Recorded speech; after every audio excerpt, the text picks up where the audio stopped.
250 kilo सापडलेला आहे. म्हणजे 102चा ऍव्हरेज बसले सरासरी 127 टन ऊस जो आहे तो 1.25 एकर क्षेत्रामध्ये सापडलाय. म्हणजे एकरी सरासरी 102 टन आपल्याकडे सापडला. इतका जबरदस्त असा रिझल्ट आपल्याकडे आलेला आहे.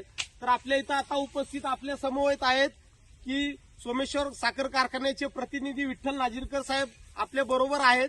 तर नक्कीच जबरदस्त असा जो रिझल्ट आलाय, शेतकरी बांधवांना एकच विनंती आहे, हा जो रिझल्ट आलाय सागर नामदेव चिकणे यांचा, तर यांचं गाव आहे नाझरे पठार या ठिकाणी आहे, जेजुरी तालुका पुरंदर. तर सर्व शेतकरी बांधवांना विनंती आहे की आपणही सर्व शेतकरी बांधवांनी आजची काळाची जी गरज आहे की फर्टिलायझरचा होणारा भरमसाठ खर्च कमी करून, निम्म्याने खर्च कमी करून, मात्र आज आपलं जमिनीची ताकद वाढवून 25 ते 30% आपले एसलीपीएस वेलनेस या संस्थेच्या जैविक खतांनी आपले रिझल्ट जबरदस्त